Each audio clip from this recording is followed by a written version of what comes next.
Hi, I'm Jacob O'Brien, and my presentation is on a case study of a design methodology for a composite structure.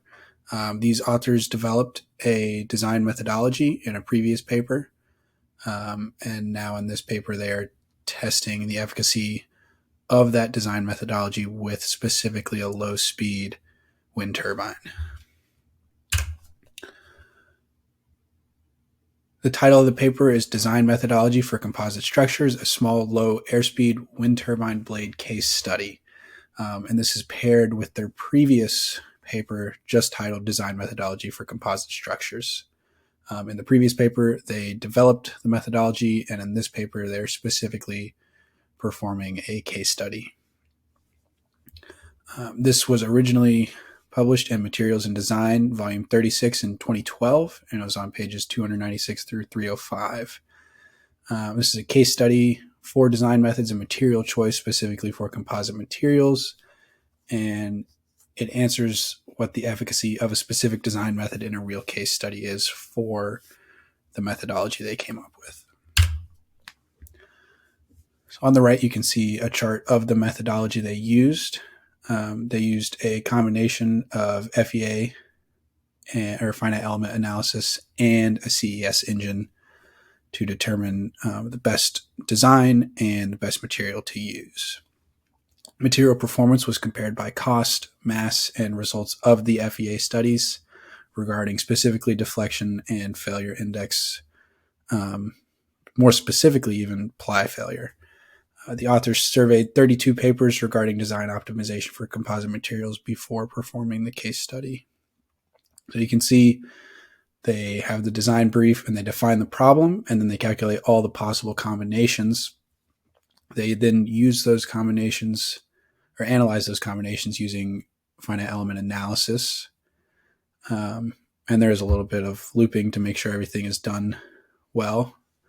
After that, they accumulate the data from the FEA, create a database, and then use a CES engine to determine what materials are best suited for the designs they've determined are good. So the first key result answers, is FEA useful for designing composite parts?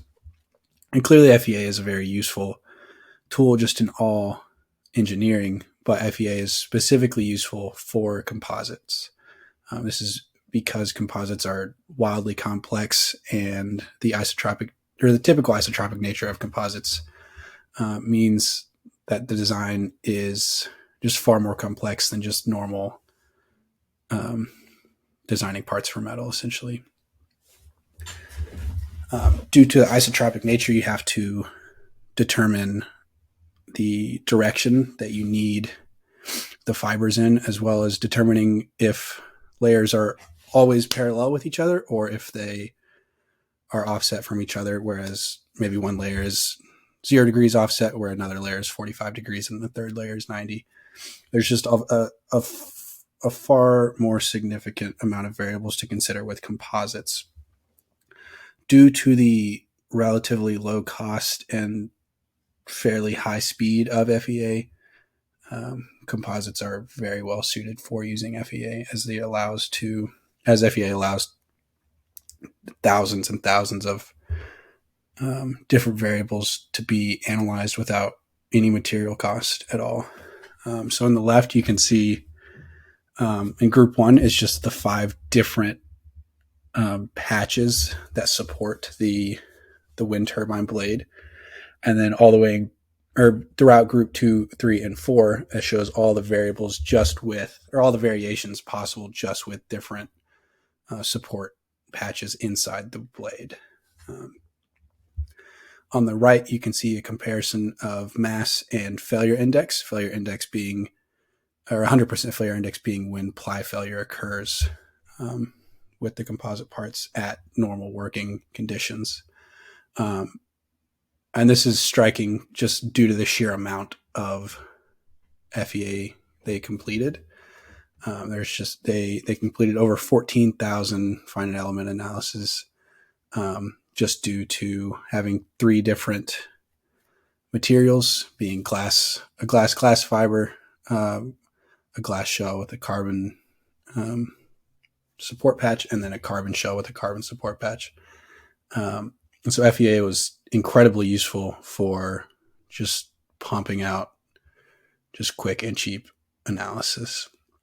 Due to the complexities of composite parts, FEA is incredibly useful for testing thousands of possible design variations with minimal cost and low time.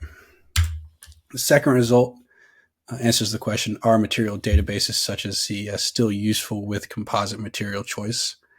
And this seems like a clear-cut answer. Yes, clearly it would be useful, but due to the significant complexities that designing with composites cause, it can be hard to really use some of the simpler tree tools and filtering tools with CES. So CES really shines after FEA is done. So you get these thousands and thousands of results, and then using CES, you can really narrow those down to just the handful that would actually work for your, or not work for, but just work best for your design case. So yes, material databases are still very useful despite the significant added complexities of designing composite parts. And specifically, CES is very useful after FEA is done. In summary, the combination of FEA and CES allow the difficulties associated with designing composite parts to be greatly relieved. FEA allows thousands of combinations to be analyzed cheaply and quickly, whereas CES allows engineers to find which of those thousands of combinations are best suited to meet the needs of the design, both in performance and cost. This case study performed in 2011 acts as a proof of concept for a design method that is now very commonplace, though it was not necessarily as commonplace then. So just strictly the commonality of this method shows that clearly the authors found a method that works. Additionally, they proved that it works with this case study. Thank you.